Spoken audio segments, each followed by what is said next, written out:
Hello and welcome back to the Special Interest Show. You're here with me, St. Thomas Aquinas, and my co-host, St. Chad.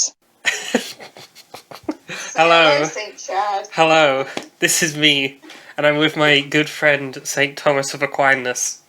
Real name. This is the full thing. You're going to say the full thing every time.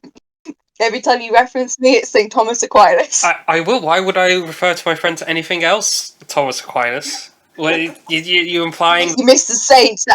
You missed the saint off when you call my name there. That's very disrespectful. That was a test, St. Thomas of Aquinas.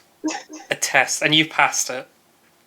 To prove I really am a saint. Yes. And you are too, St. Chad. You are too. So, I initially had no clue what this week's episode was going to be about, because there's a photo of a guy who I thought was Russell Crowe, but now I don't think is Russell Crowe, and just a skeleton in a car. The skeleton's in a very fancy, it's a skull specifically, in a very fancy, case. But in a car. Given that you put such emphasis, St. Thomas of Aquinas, on the word saint, I'm thinking that this week is something to do with saints? Yes. Yeah, this is about saints. Before I move on to the actual specific topic, this picture, you might have seen it go around on Twitter. I don't know if you're probably not in... We're in similar circles on Twitter and the internet in general. I'm not in the You're maybe not on the... not on the saints circle. I love medieval saints. Thomas Aquinas, I actually do really like him. I like a lot of his theology. This is the skull of Thomas Aquinas. Recently, his relics were brought through the town where the relics are kept in a procession.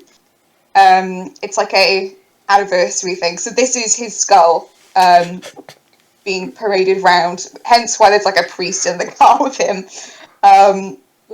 It's part, but it's not just in the car. There is like a bigger whole ritual thing. It's his 750th death day, I think. I don't think that's what they call it, but that's what it is. It's his death day. He died 750 years ago, as of the 7th of March. So yeah, that's just a little taster. We're not really. It's the wrong century, really. Completely the wrong medieval era, really. We are looking at Ellen's top 5 early medieval saints today. I put a lot of effort into this PowerPoint. I definitely didn't do it at work. I did it at home. I did it in my own time. Yes. I believe you, St. Thomas of Aquinas. But yeah, I love early medieval saints. I did a whole module when I was at university called Saints and Sanctity, the Age of Bede. It was my favourite module. And if I hadn't gone on to do my folklore masters, I probably would have become an early medievalist. I thought I would just walk you through my top 5 favourite early medieval saints, because a lot of people just don't know anything about them. There's some real bangers in there. I just love the idea of relics. I did my dissertation on the difference between miracles and magic and how relics are used versus how different magical objects are used. It's really cool. I hope you'll think it's cool too. It does. I don't know how much you know about medieval saints. Not that much. I know it's all popery. And what? Yeah, it's all popery. You know, it's all Catholic popery. I don't understand. What do you mean? What part of that sentence did you not understand? Any of it. The most early medieval saints are revered in Catholicism rather than Protestantism or Orthodoxy. Yes. So it's popery. Why is it popery? Because it's only in Catholicism. Popery. Yes, popery. That's. Dylan, I was hearing potpourri, like that smelly, dried flowers. I was very confused as why you wouldn't know what the word potpourri was. What? Talking about. Okay. So I don't know much about saints. Okay. Right. Well, that's good because I can tell you. Sorry. My first slide is actually about what is a saint. And I've got a few qualities of saints on here. It's kind of a bit up to debate, and it's changed really what a saint is since the early medieval times, since early church, really. But first requirement to be a saint, you have to be dead. Just Okay. like, that's the big one, dead. So there's no living saints. No Orthodox living saints. Like, to be actually declared a saint by the Pope, because that's the other thing that happens now, the Pope has to declare you a saint and do a special mass to kind of canonize it. It wasn't necessary, the mass thing wasn't necessary during the early medieval period. That was introduced in 993 CE or AD. But you've got to be kind of declared a saint. To be declared a saint, you have got to do miracles. How many miracles do you think you need to do? It does say on the slide. Well, we actually had a conversation about this before, and I very confidently said 3, mainly because in JoJo's Bizarre Adventure, they say, because in the later parts, saints become a big plot point, and it's like, for someone to be a saint, they have to have 2 miracles when they're alive, and then 1 after they died, and then they become a saint. So I was like, it's going to be 3. I don't think that is true from what I've read. If it is, so correct me. Well, this is the JoJo canon. That's what I was referring to. I mean, JoJo's Bizarre Adventure might have got it right. Who knows? As far as I know, you just got to do 2. If you're a martyr, do you know what a martyr is? Someone who dies in the service of their religion. Yeah. So if you're a martyr, you only need 1, because martyr's like fast track to a different level of heaven. They've only got to do 1. The miracles do have to be done after death. Part of the evidence that they take into account when they're deciding who's going to be a saint is like holy life and doing holy deeds, and that can include miracles. But you've got to prove basically that you can intercede with God after you're dead, because the idea is that saints can chat to God. They get more of a direct line to God and can be like, "Hey, heal this guy," and God's like, "Okay," and so it's not the saint who's healing or doing any miracle. It's God. But because they're dead and they're at this higher level of heaven, basically, they get more direct access to God, so they can intercede on humans' behalf. So it's, I guess the miracle is evidence that, in a way, not to the same extent as Jesus, but like Jesus, they are able to influence the world after leaving it. Yeah, because normal people, we go to heaven or hell or purgatory, depending on what flavor of Christianity you are, and that's just kind of where you are, right? And even if you're in heaven, you're close to God, but you're not best mates with God. You're not right up there. You're still a different level of creation to God, to the angels and everything. But saints are kind of at a higher level of heaven, or because of their holiness, can interact more directly with God. And that can only happen after death, because even if they're chatting to God during life and they're doing miracles and they're they're doing God's work during life, it's still different than being able to actually do miracles after death. So that's what a saint is. Any questions? No. Okay. You seem to have covered everything. Got it. I know what a saint is. Now I'm ready to hear the top 5. Great. I've got 2 more slides for the top 5. Sorry. Quick. Okay. Quick refresher. Do you know the 7? It's debatable. Early medieval kingdoms. Yes. So, I know there's the Kingdom of Kent, the Kingdom of Essex, because I am directly descendant from the kings of those 2. Cool. I also know that those 2 are first to convert to Christianity. Then there's Wessex, which eventually formed the Kingdom of England itself. There was then Mercia, Yeah. Northumbria. Yeah. I don't know the other two. East Anglia. Oh yeah, East East Anglia. Anglia, and then Yeah. that's six. You've covered them all. Northumbria, Mercia, East Anglia, Essex, Wessex, Kent, Sussex. Oh, Sussex. I also forgot about Sussex. Yeah, Sussex. Where's Norfolk? Where's what? Norfolk. There's Essex as in East Sex, Suffolk. Northumbria. Yeah, but that's not got sex in it. Yeah, that's true. It's missed out. I don't know why it hasn't got a. There's not a North. Apart from maybe it's too hard to say. Norfolk. I mean, have you looked at like Welsh names? Like that's never been an issue.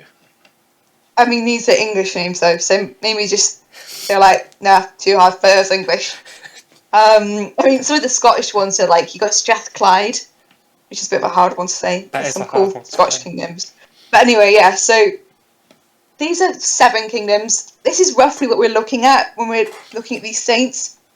They're kind of independently like ruled kingdoms, but at the same time you've also got loads of little sub kingdoms within them, kind of sub areas. It's sometimes a king is ruling both Northumbria and Mercia. Sometimes a king is what's called a Bretwalda. A lot of debate over this. It's kind of like overlord sort of. So sometimes a king is king of all of these, but you know, it's all iffy. They're always breaking up and moving back together again. So that's roughly what we're looking at. Where did you get this map? Encyclopedia Britannica. This is like, so I don't know much about Mercian, Northumbrian, or Westician history, but like Essex and Kent were never this big. They are way too big on this map. They were like tiny kingdoms that had to say either. Like, what was the overlord word you used? Twelver. They basically always had Mercia or the King of Mercia or the King of Wessex as that for them. They were never really independent. So yeah, these are like way too big. I guess it's just so you can see that they're different. But yeah, they were small ones. Essex, Kent, and Sussex were small kingdoms. The same with like when you look at like where Northumbria and Mercia are, those boundaries were shifting a lot. Mercia was a bit bigger than that at several points. Obviously, it just depends on what time period you're looking at. But yeah, that's roughly it with medieval kingdoms. Just so you know what I'm talking about when I say the King of Northumbria, whatever. And then Beady Boy. Do you know who Bede is? No, I like that he's a boy though. Beady Boy. Bede is a bit of an icon, really. He's the icon. He is the moment. He is the main reason why we know about most early medieval English history. He wrote a book called Ecclesiastica. Oh, what's the Latin name? Can't remember, but it's Ecclesiastical History of the English People. Around 732 AD. He's a saint as well, but and he was originally kind of like a monk. He was a theologian, historian. He wrote this massive book, Ecclesiastical History of the English People, which kind of dates Britain's history from 55 BC to about 597 AD. So, like, all the stuff we know about the conversion of England, like, not all of it, a lot of it comes from Bede. Good old Bede. And he also he popularised that whole system of dating before and after Christ, AD and BC. A different guy came up with it, Dionysius Exiguus, in Scythia, which is now Iran. But Bede popularised it in Ecclesiastica, Historia Ecclesiastica, that's what it's called.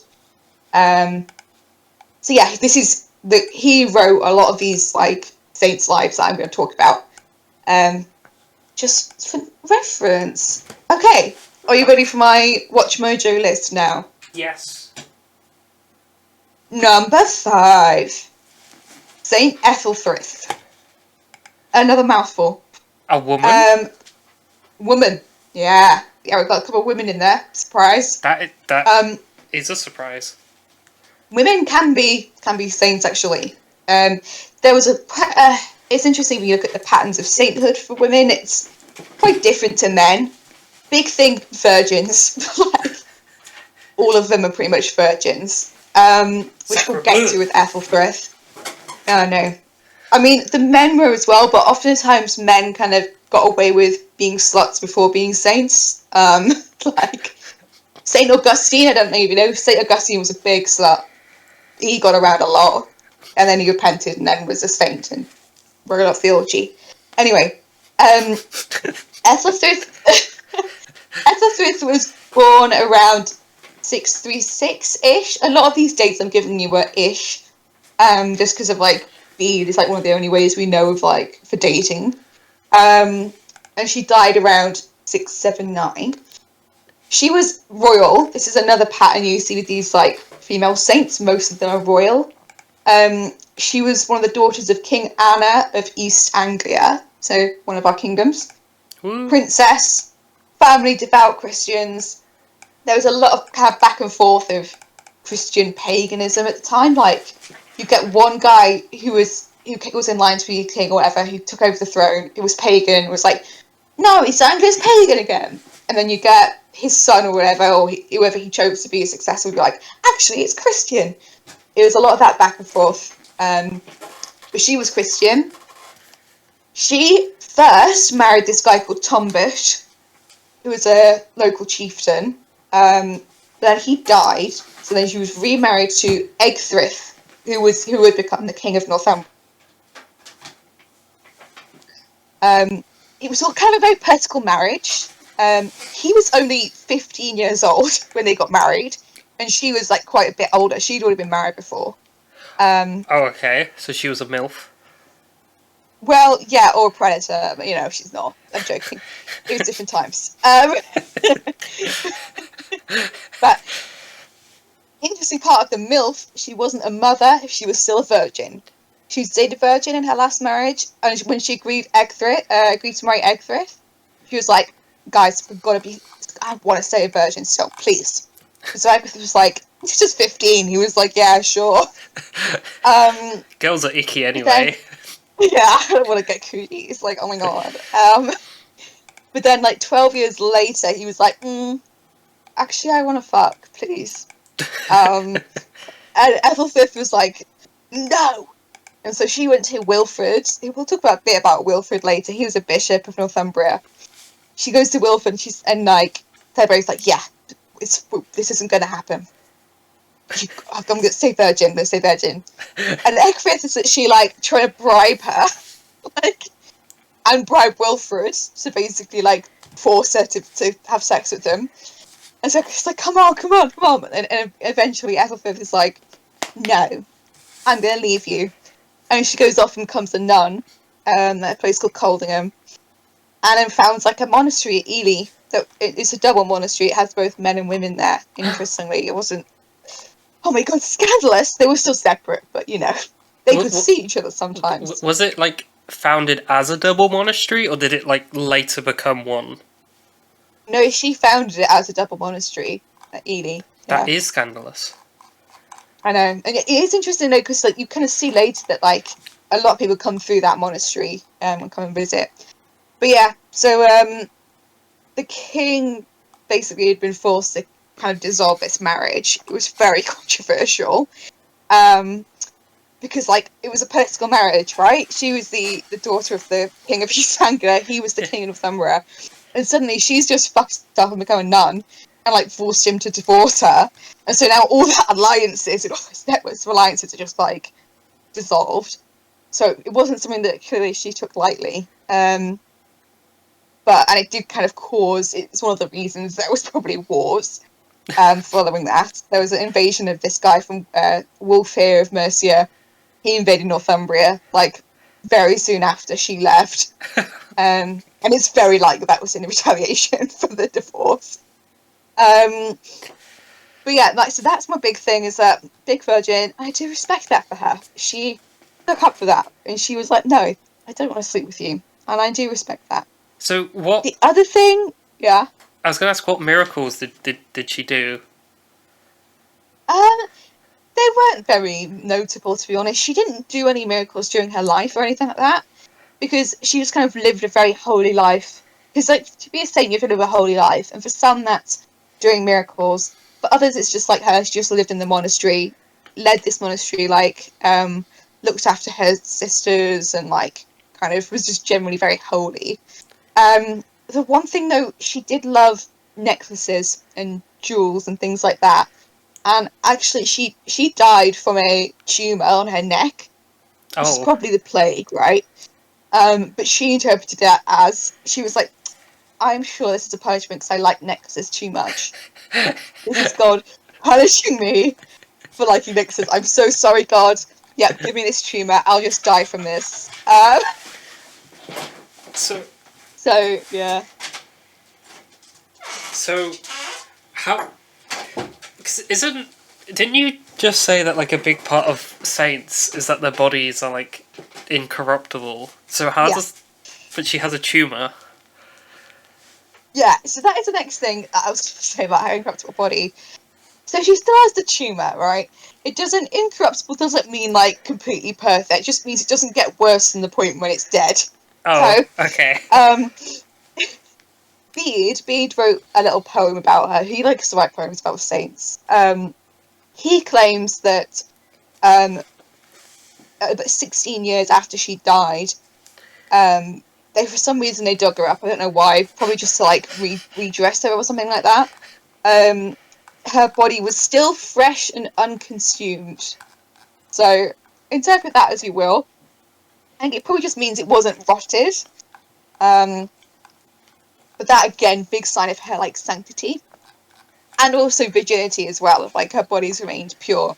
Well, Even in I death. hope it would have. Like, she's dead. What do you mean?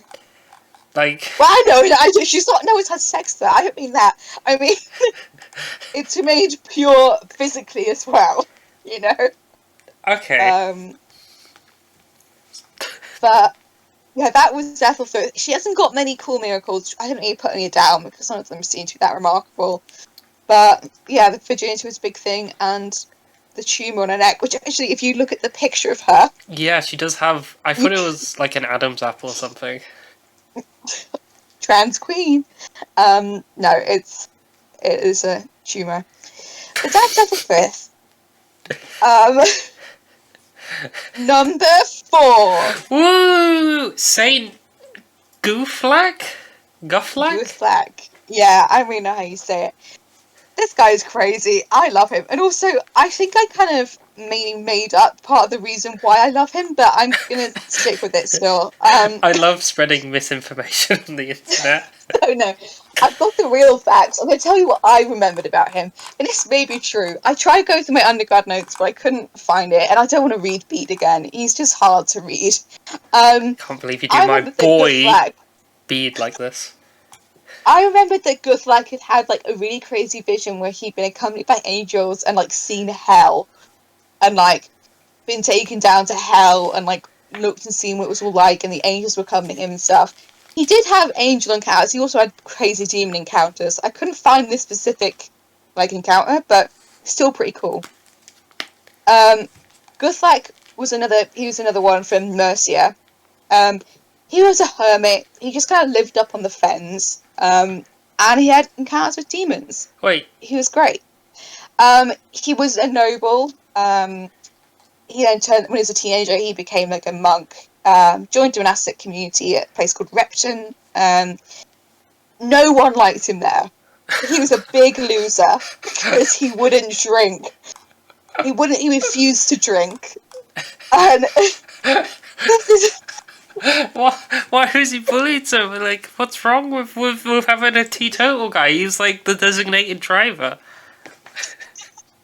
I mean, you'd think that wouldn't make you unpopular as like a fucking monk, would you? But most people at this time, most monasteries, they would drink. Like, you know, Jesus drank wine. You know, that was their kind of thing. Of like, they would, especially like it's medieval times. The water is not good.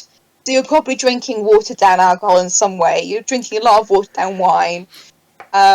Also, just when you're doing the religious festivals, drinking is just common. Not necessarily drinking to excess, but, you know. And he was like, no, I'm not going to do that. And I think he just made him popular because he was making everyone else feel bad, you know? Yeah, I know that feeling. As someone who doesn't drink, I know I know what he went through. I'm just imagining him, like, with one of those, like, red Solo cups, like, drinking lemonade, pretending it's, like, alcoholic, so it doesn't make people feel awkward. Like, I mean, they actually festivals have started to sell like canned water that looks like beer just for that situation. So it's like, hey guys, I'm totally drinking, and one of the cool kids, and it's like, secretly, I'm just being hydrated. yeah, no, they should have had that. Maybe if they'd had that, this whole life wouldn't have happened, and he wouldn't have been a saint. So maybe it was a good thing he was bullied at Repton. But he was bullied so much at Repton, he decided to just be a hermit. He goes to this island. Yeah, he goes to this island. I don't know if it was because he's bullied, but, you know, I like to think it was. It makes it more fun, a story. He decides to be a hermit. He goes onto this island called Crowland, and kind of builds a reputation up there for being quite, like, holy. So the main guy that wrote the story about Guthlac, Bede mentions him, but there's this guy called Felix. And so in Felix's account, he kind of really talks up Guthlac as this, like, warrior, like a soldier. Which kind of, it's building on this kind of big, it's, you know, it's relatable for an Anglo-Saxon audience, big warrior ethos, you know, it's particularly in, like, strong poems muscular. and stuff. Yeah. And so I just love this quote. Girding himself with spiritual arms against the wiles of a foul foe, he took the shield of faith, the breastplate of hope, and the helmet of chastity, the bow of patience, the arrows of psalmody, making himself strong for the fight. Ooh. It's very, like, there's a verse in the Bible, I can't remember what it is, but it's very spiritual warfare. It's very, like, arm yourself with Christ's word. He decided to live, again, very Germanic warrior, like, epic of him. He decided to live on Crowland in the side of an old barrow, like a long barrow. I just think it's so cool. It's because it's said, Felix describes it as having been opened by robbers in the hopes of finding buried treasure, and Guthlac, I guess, found this, like, raided barrow, didn't have any treasure in it or anything, and was like, it's gonna live here. Also, I'll clarify for people listening. A barrow is like a type of burial, usually done by pre-Christian Celts, and because of that, they usually put treasure in there, and there's lots of stories about ghosts living in barrows. I thought I'd give them that context. So you're telling me this guy became a monk, got bullied for not drinking by other monks, and decided, I'm going to live in a ransacked grave and fight demons. Yeah. Oh, my favourite thing though, I forgot to put it on my, like, points on the PowerPoint. He was known as being, like, a big friend to animals and birds. You can see in his little picture, he's got some swallows or whatever with him. Apparently, at first, ravens would, like, steal all his shit. Like, they'd steal all his food. But then he slowly befriended them. And then they came to love him. Wait. So even the animals bullied him at first? Yeah. He could not catch a break. But the ravens grow to love him. Yeah, and then, like you say, at the same time, he's fighting all these evil spirits. He describes them crazily. Felix, the guy who's writing the life of Guthlac. Great heads, long necks, thin faces, yellow complexions, filthy beards, shaggy ears, wild foreheads, pigeon breasts, fat cheeks, strident voices, twisted jaws, throats vomiting flames, splay feet, raucous cries, knotty knees. There's more. I mean, but like, yeah, you kind of want the demons to be, like, crazy. Like, it would be a bit boring if you just went, yeah, he fought the mighty demon of Keith, who was just a guy from accounting. Yeah, that's true. So it's kind of good that it wasn't just, I don't know, attacking random people. It was like, no, it was a sheep with 10 arms and it had like 4 legs. They're proper weird. Oh, the other description: horse's teeth. So Ooh. they've got horse's teeth. These demons. But the funny thing is that like these demons are like beating Guthlag with whips and like proper like demon torture, and they keep being like, "We're gonna throw you into hell. We're gonna throw you into hell." And Guthlag literally stares them down. It's like, "Do it then. Do it. I don't think I'm gonna do it." Just as they're actually about to do it, because of course they're going to do it. They're demons. A different Saint Bartholomew comes off and like helps Guthlag. Again, this is a sign of his like holy life. Is that he's got like he's best mates with these other saints, but like he's just this little guy, this little wimp who's bullied everywhere. He's staring down demons like, go on then, do it. Fucking do it, pussy. You won't. No, do it, yeah. Yeah. But yeah, and then again, epic life, still epic death. He does a load of miracles, kind of boring miracles, healing ones, that kind of thing. And then just before his death, like this priest comes to visit him, and he's like, "I'm gonna learn from you. Like I want to serve you." But actually, an evil spirit possesses this priest, and like makes him pick up a sword to kill Guthlag. I imagine it like, have you seen Ella Enchanted? No. Okay, well, that ruins that joke. Then seen Ella Enchanted, where she's been compelled to like stab the Prince Charming, and they're in like this room of mirrors, and you're seeing from all these angles she's like hugging him, and she's holding this knife like about to stab him. And then she like drops it in the end, and this is what I imagine this priest doing, like hugging Guthlag with this like trembling sword, like no, about to kill him. And then Guthlag realizes what's going on, and is like, "No, I'm going to exorcise you." And so it works out. It's good. That's chill. And then yeah, he dies. Do the demons get him, or like does he just? No. The priest is like, "Oh my god, like forgive me," and then eventually Guthlag dies. I haven't written down how he dies, so I assume He was it only 40. Oh yeah, all of them were about only 40 when they died. These saints just seem. He looks so old. Yeah, but he was living out on an island in the marshes, like drinking muddy. Literally says he was drinking muddy water, and like a cup of barley or whatever. Like. I think it would age you that. Yeah, but he did, smoking and drinking ages you. God is meant to keep you youthful. Well, he died, so Rip. That's good luck. He just fought demons and then died. Yeah. He's great. So I like Guthlag. Is he your favourite so far? Out of the two, yes. Out of the two, good. Okay.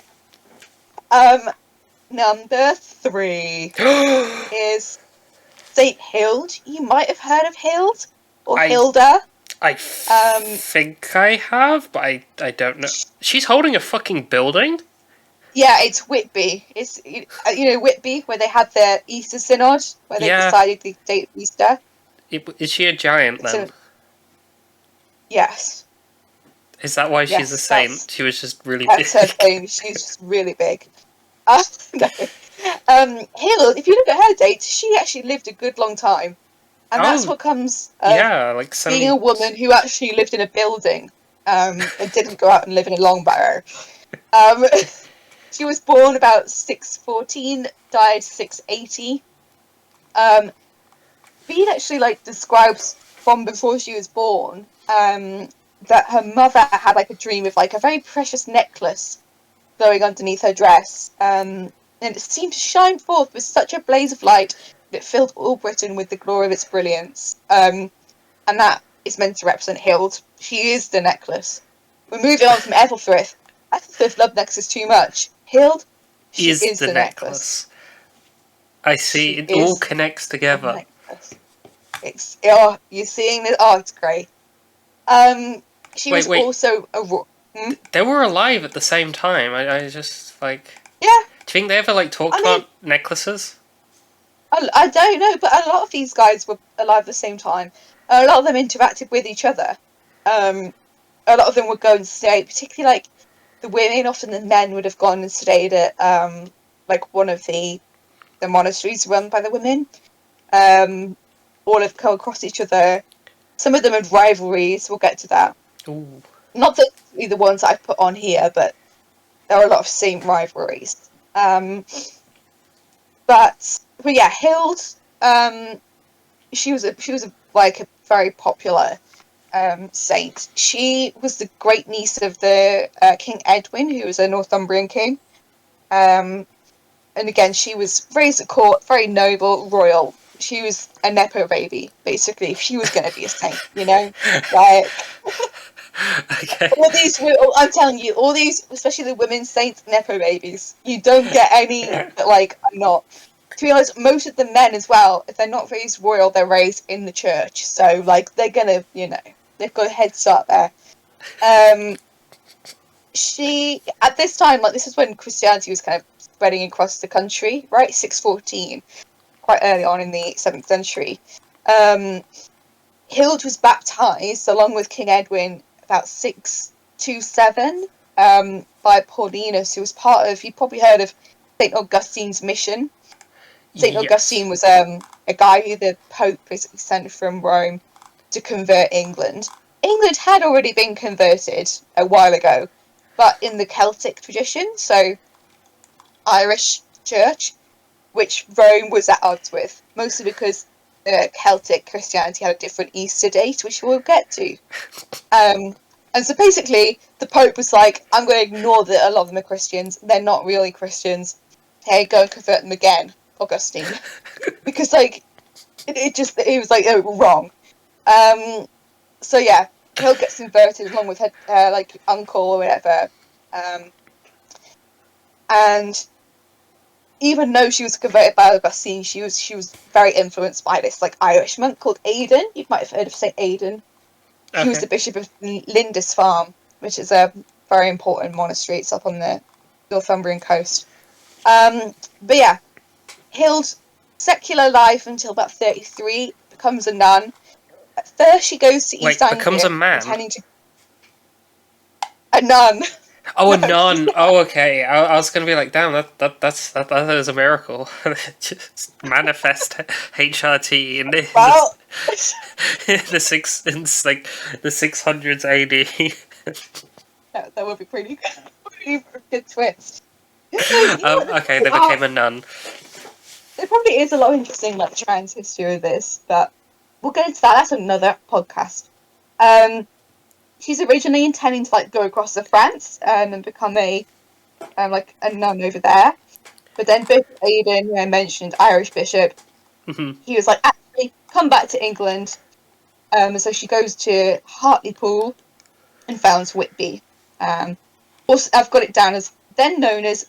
It's a nonsense name. I think it's Scottish. A nonsense name. It is a nonsense name. I'm sorry. Sorry, Scotland. That is a lot of just A's and E's next to each other. Yeah, I agree with you. That is a nonsense name. So she led a very kind of strict monastic like order at Whitby. Whitby became very renowned for being very holy, and kind of did a lot of good works. They did a lot of kind of outreach for local communities. She also kind of tutored a lot of important like church leaders. Again, these are silly names: Bosa, Aitler, Oftfor, John of Beverley, and Wilfrid. Wilfrid.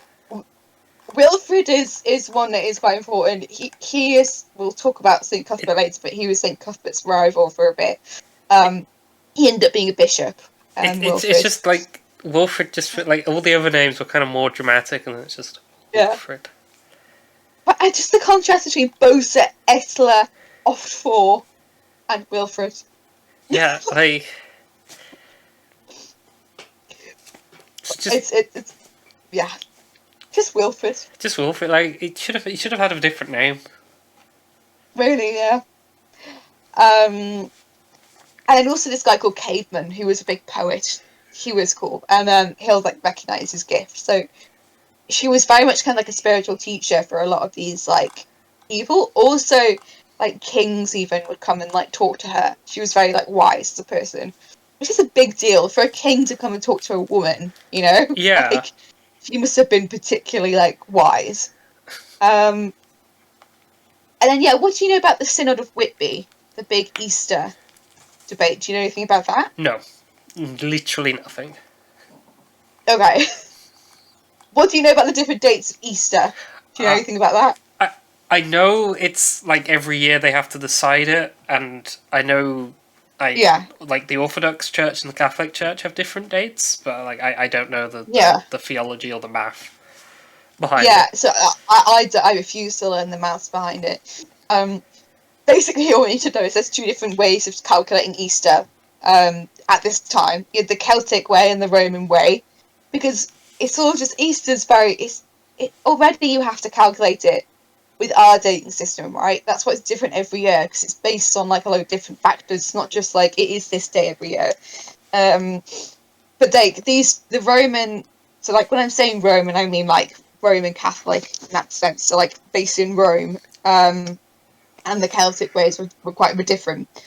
And this became a big split between the churches. Like it was just for no reason really. But basically, like different kings or different kingdoms based on which tradition of Christianity we were more influenced by, were going off different dates, which wasn't using, it was kind of splitting the kingdom a bit. And eventually they ruled in favour of the Roman traditions. That's the one that I think it's the one we still go off of, or a similar one. But Hild was present at this debate and like is specifically mentioned by Bede. She hosted it at Whitby, and she is mentioned like contributing to it. Which again, big deal. It's a big theological debate, and a woman is contributing. Like, That is a big deal. it's a big deal. That's So next time you're unhappy about Easter, blame women. yeah, it's Hild's fault really. That's your Ignore that it was Oswey, but Women's yeah. History Month. Woo. Yeah. Yeah, it's Hild's fault. So she helped settle this Easter debate. Yes. That was me just trying to get us back on track. Oh, sorry. Yeah, sorry. It's like yes, we did. Yes. And yeah, she settled the Easter debate. And then the only other thing that's quite interesting is that she had like there were visions before her death at this other monastery she founded. It's like nuns like saw her soul ascending to heaven with angels, and then it turned out that she died like soon after. So that was another sign of her holiness to like add to it. Again, don't really know what her miracles were before or after death. Probably the normal ones, of like, oh, I touched her relic and it healed me. Like, okay. Relic, again, just for context of relic, is like the bones of a saint or like some remnant of a saint. So, is there any reason what? Because so in both Judaism and Islam, which are adjacent religions, bones don't play that much of a role in the faith. Yeah. Why is Catholicism so obsessed with bones? I don't know what it is about the bones. I wonder whether it was a lot of it. I don't know, there was a lot of martyrs in early Christianity. A lot of people killed under various Roman persecutions on and off. And that was a big part of identity formation. So I wonder whether it's just that idea of like, well, a lot of people are dying and we want to respect that they died. So let's venerate their bones. Because in other religions as well, and other like, you have the veneration of bodies in a lot of like Eastern religions as well, in like Asia, right? Like bones are kind of venerated in certain ways and treated. There's a lot of rituals around death. So I think it's just, I don't know. Well, Whether it's to do with that. I'm now trying to think because I know.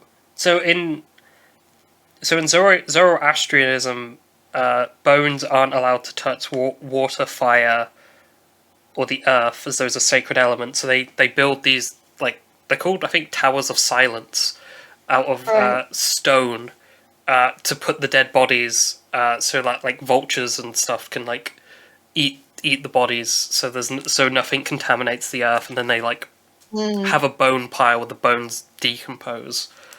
Hmm. And then I know Buddhists, or at least in Tibet, do like sky burial, Yeah. where they just they don't even call it sky burial. That's like the Western translation. They just leave their bodies on the mountain, and it's like, here you go, birds, have fun. Yeah. Um, Yeah. I'm trying to And think of obviously like, there's cremation in other, yeah, or I mean, I know that I've seen like sometimes bodies are like kind of brought out in certain traditions, aren't they? Like after a certain amount of time, and they're paraded again, like similar to the relics, but it's more to do with like ancestor veneration than like particular saints. I don't yeah. know. There was something it'd be interesting to look into more, wouldn't it? Like the kind of relationship with bones specifically. Is there any examples Um, of? Because obviously, due to it decomposing, it like it wouldn't have staying power, but like the flesh being a relic, or somebody saying like, I touched this person's liver, and it was a miracle. um, oh, I don't know. That's an interesting point. Yeah, it tends to be it's just the bones really. I think I've seen it where maybe hair. Um, Sometimes you get like secondary relics where it's like the water that these bones have been washed in is now has healing powers now, or Wait, um, if you then so if you got bones, you wash the yeah. bones. If you then put a different set of bones in the water, would they become a tertiary relic, or would it like sap the water I of don't. its This is relicness? the thing because a lot of this stuff is like the secondary relics tend to be kind of folk relics, and it's more this that got bound you're talking about between like magic and miracles. So I don't know whether how much it would Look, transfer you have because I done know. theology Hmm? and folklore. This is, you should literally know this. This if it's folksy stuff, if it's But folk it means religion. that I know all of it. Yeah, I know you're a all of it master. You're like, intuitively. Yeah, just sounds like you're a master of true. lies. Well, That tangential point. There was a story about I think it was King Oswald actually who died on a particular spot of Earth, and people believe that the ground itself where he died was like had healing power to the point that like the laity, just the random people in the church, just dug up such a big hole that there was just this hole in the ground because they were digging up all this dirt to use it for like healing and whatever. And there's this hole in the ground where Oswald supposedly died. His body was like, wait, it was just somewhere completely different. Like, um, but I don't know. I don't think that answers your question, but just a tangential tidbit for you. that is, I just like the idea of the Catholicism hole.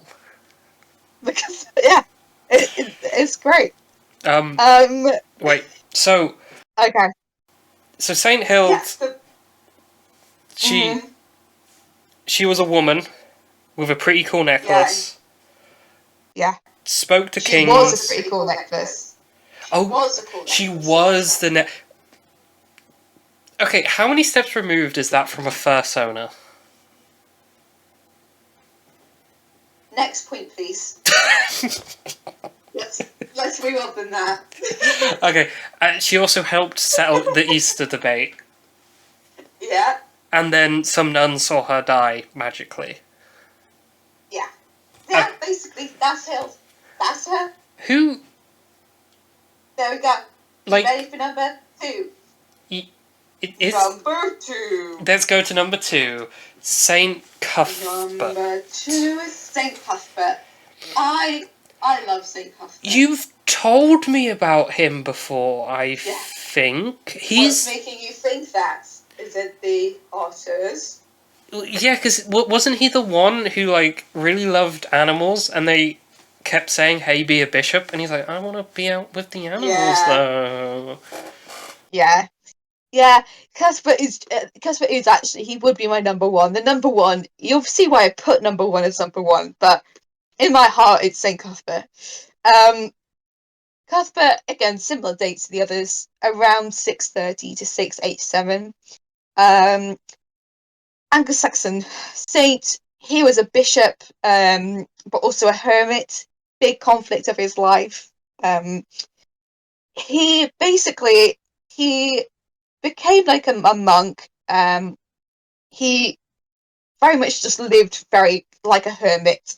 He lived what's called an ascetic life, which means very like depriving himself of a lot of Earth's pleasures. He'd lived like he dressed like very basic clothes, like eat very basic food, sit and pray most of the time. And a hermit is like someone who just goes off on their own, literally doesn't talk to anyone else. Aesthetics can like just be like normal monks, and talk to other monks and stuff, but they're not going to do all the stuff of like drinking and they're not going to have any kind of wealth. But basically, he's just very just he just loves to sit there with his animals and pray. Um, but basically, in about 684, King Ecgfrith and Bishop Trumwine. I can't remember who is Ecgfrith King of Northumbria. I think he is. They basically come and they like beg him. They're like, please, please be the bishop. Why did they want him to be the bishop? I think because he was so holy and people knew he was holy. He was a monk at Lindisfarne, which, like I said before, is a very big, popular monastery known for how like holy people are. Who go there, and I think he's had a reputation for being particularly holy. They literally, like, Bede says that Ecgfrith and Trumwine wept and pleaded with him. They are literally, like, begging him to be bishop. He very reluctantly agrees. So this is a bit of a tangent, but I kind of feel like that from the start of the medieval period, from like late 400s all the way to about sort of 11th century, there was a lot of crying in history. Like, I feel like there's just during that time period, it's really common for like, and then the king cried, and then the bishops cried, and all the boys just cried. Like, and I feel like post Norman conquest, there's just not as much crying. Like, you don't hear about William the Conqueror crying, or Henry II, or even like any of the Tudors crying. Even the queens, who were always seen as emotional and things like that. There's no like, oh, Queen Mary cried all the time. This is true. This is true. It's big boys do cry energy around this time. Just yeah, a lot of crying. You're right. I didn't think about that. But yeah, no, a lot of the saints, I think you do hear it talked about with like religious people as well crying. It's not like frowned upon at all. Whether it's something to do with like the Normans, whether they just had more of a manly men don't cry ethos. Who knows? I think because like during the sort of like Presbyterian, not Calvinist and Puritan movements of like the 16th and 17th century, they cried a lot as well. Mainly because I remember when I was learning about this in a lecture, it was really awkward because we were looking at a Bible from a Calvinist, like not anyone important, just a guy. Because we had his Bible and we had his diary, and there was like this really touching part of where, because so a bit of Calvinist doctrine is predetermination, like it doesn't matter what you do, it's already decided if you go to heaven or hell. Yeah. Really oversimplifying that. And this person had come to the belief that he was part of the chaff, that he was going to hell regardless. And you can see, like, on his diary he wrote that that's what he's discovered, and then he mentions passages that made him think that, and when you go to those passages in this Bible, you can still see the tear marks on this historical artifact. And that is, for me, that was really moving. And I remember it was really awkward because the person next to me very loudly said, "I can't imagine crying about anything religious. That's dumb." And then everyone was like, "Yeah, that's really fucking dumb." Even the lecturer. And I was like, "What? This is like kind of big. Like that's like really significant." And then most of the lecturers turned into people going, "I." Admittedly, there was no religious people in that class, but still, they were going, "I would never cry about that." And it's like, come on. Bask in the like awe that we have tear marks preserved, and how that guy must have felt thinking he's going to hell. If you never thought about God, I feel like even if you don't believe in God, you've got to think about God and cry sometimes. You know, I feel like you've just got to do it. I feel like it's part of. I'm sorry. Sometimes you got to think about God and cry. That just sounds like an album made by a trans man, and it's like a bunch of like, "I have a ukulele and I'm really sad" song. You know? And sometimes I think about God and I cry. Yeah, like I'm closing my eyes and I'm convinced that a trans man has made that musical album already. Well, let's bring it into existence. Please, someone write that album. I want to listen to it. So yeah, King Exodus and Bishop Strongline wept and pleaded with Cuthbert. Also important to note, this is the same Egfrith who was married to Ethelfrith, who was our first saint. It's a crossover. Were they married at this point when he's crying? Were they at 684? No, probably not. Oh no, I know they would. No, I know they would. They would have been. This would have been like actually after she died. So yeah, it would have been after her. So Egfrith is still alive, but after he had to divorce her because she wouldn't sleep with him. So maybe that's why he's so emotional, you know. Even after Cuthbert agrees to this, he sees episcopacy, which is like being a bishop, as a yoke he has to carry. He does not like it. I think I'll add for extra context. Yoke was usually referred to as a kind of oppression, like in the old English. Yeah. Like if a country was subjugated, it would be like they are under the yoke of the English, for example. It's like the thing that was put on the ox's back to like pull a car. Like it's heavy. It's like a real like chore for him to have to Burden. do this. Like burden. Yeah. It came down to basically that like I said before, you can be like an aesthetic monk and still be a bishop. Like that's chill. Like you can live very frugally and still be a bishop. You can't really be a hermit bishop because bishops have to talk to people. Like, you know, and hermits don't talk to people. And Cuthbert did not want to talk to people, but he had to. Was he acoustic? Yeah, maybe. Maybe that's why I love him so much. But he did a pretty good job when he did talk to people, is the thing. He had big shepherd energy. Yeah, I've described it as. But he used a lot of shepherd and flock language. It's very similar to Jesus being described as like a shepherd, you know. He has a lot of people come in here and preach. So clearly he was quite good at talking. He just didn't like doing it. He rejected a lot of the kind of like wealth involved with being a bishop. Bishops would get a lot of gold and land from like kings when they've been gone plundering.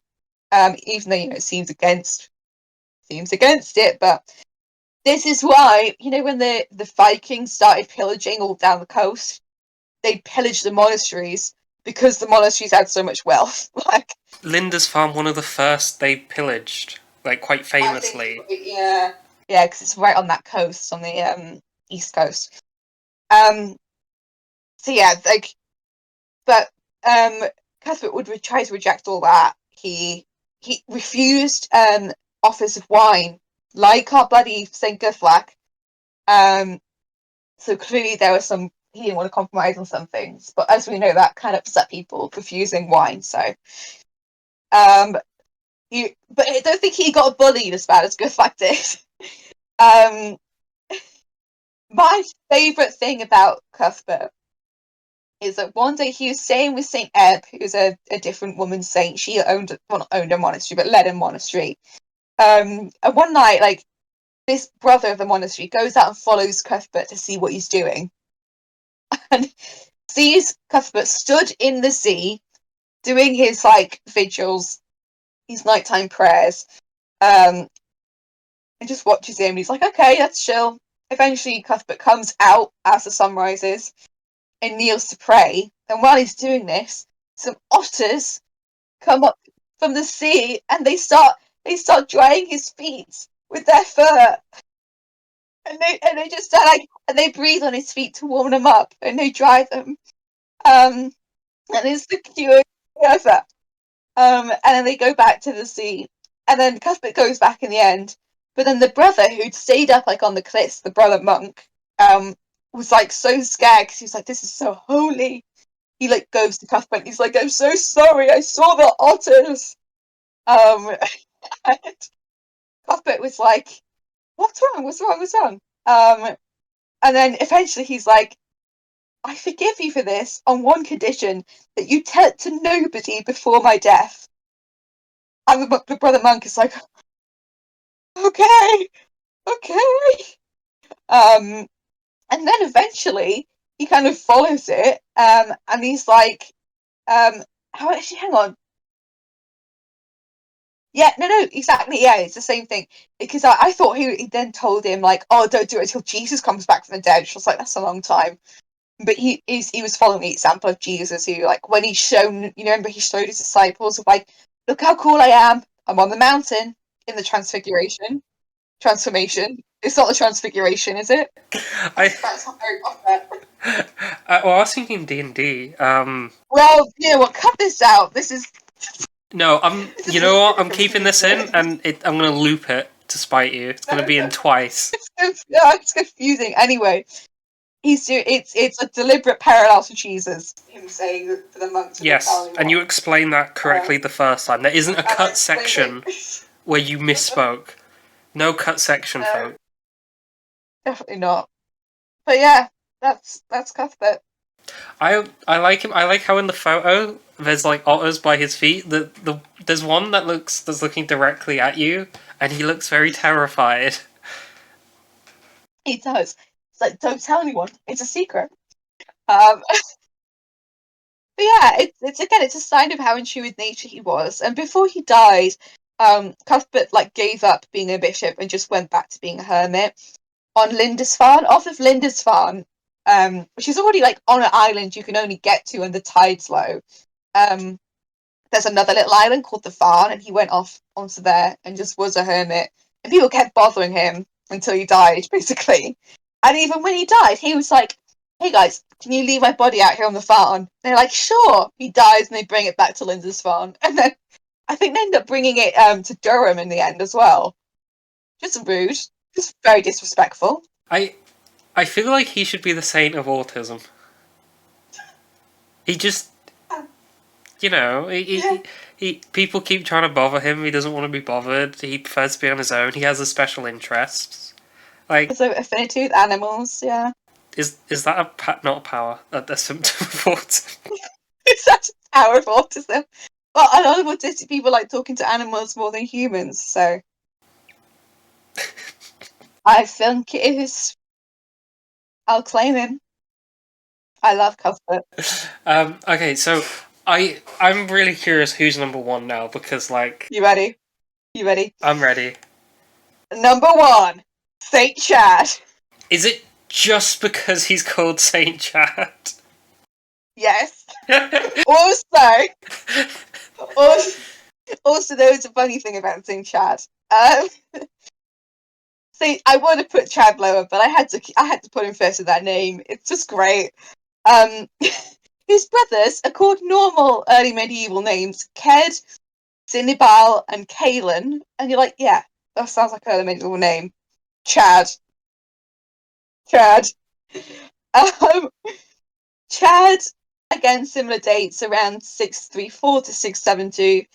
He was a student of Aidan. Aidan was that Irish guy who did he found Lindisfarne? He either founded Lindisfarne or was like instrumental in like setting it up.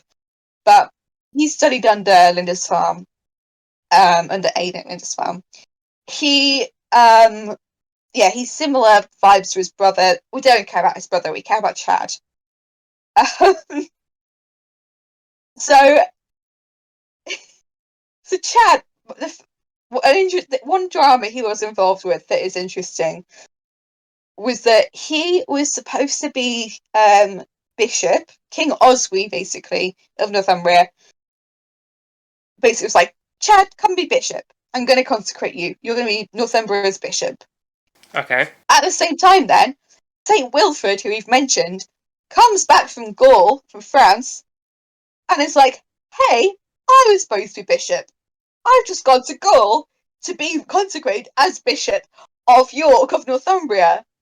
What is happening? Um, and it's still not clear what happened here, how that could have happened. That's a bit of a Chad move, like barge in, say you're a saint, refuse to elaborate. Literally. And so eventually St. Theodore of Canterbury, who was the Archbishop of Canterbury, he comes back to England and he's like, okay, Chad, I'm going to charge you with improper ordination. You should not have been ordained bishop. It's Wilfrid's thing. So Chad had to resign. um, um, and just like stop being bishop. Wilfrid becomes bishop of Northumbria. But Theodore was actually quite impressed that Chad was quite like took the L, you know.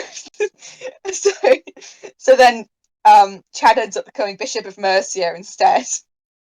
When the last one died, so he becomes Bishop still. He's chill. But so Chad's big thing, he's so humble, right? He goes everywhere on foot. He goes around walking around, preaching, refuses to get on a horse.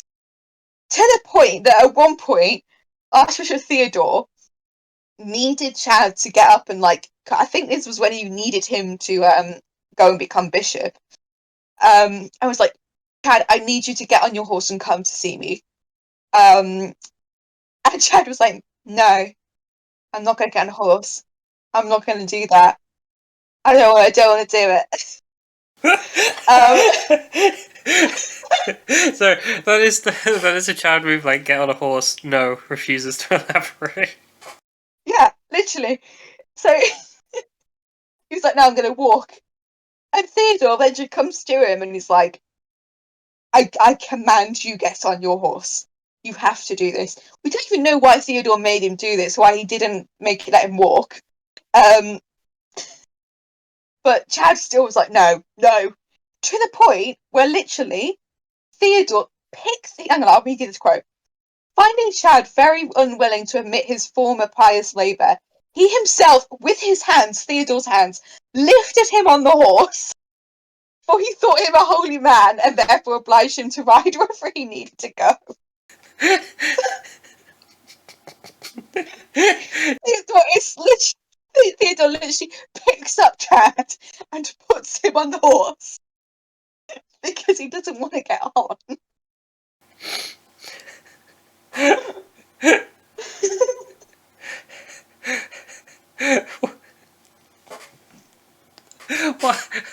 Why does he hate horses so much? Also, We don't know. how big was the other guy if he could just pick him up? I don't know how. Maybe Theodore was a bit of a Chad himself, you know. Maybe he was quite. Yeah, because like because it's quite hard unless it's a child to Well, to lift up that high, you have to lift above your head to put someone on a horse. So I don't know how he did that. like I feel like that's a miracle. Just well, Theodore's also a saint, so maybe that was one of his miracles. I don't know. No, I had heard of Saint Chad before though, because I live near a cathedral named after Saint Chad. Oh, interesting. And I had okay. Firstly, they set up tables there to sell stuff like in the cathedral, which Interesting. feels very like a literal table where people set up little stores. So that's okay. You need to go in and flip those tables. You need to do that immediately. And then secondly, I think I met a murderer in there. Huh? So I I was meant to be meeting my partner at the time, like near there. It was raining out, so I was like, the cathedral's open. I forgot an umbrella. I am just going to sit in the cathedral. Yeah. So I was sat in the cathedral. There wasn't a service or anything on. There was like a few other people doing the same thing, and I was just like on my phone. And then I hear a guy whisper in my ear next to me, going like, "Murder's a sin, you know." And I'm like, "What the fuck?" But then he went on and was like, "But Moses killed." And then just kept talking about like biblical figures who had murdered and how they were just for murder. And I was like, okay, this is really crazy. I was like messaging my partner, like, where the fuck are you? I need to go.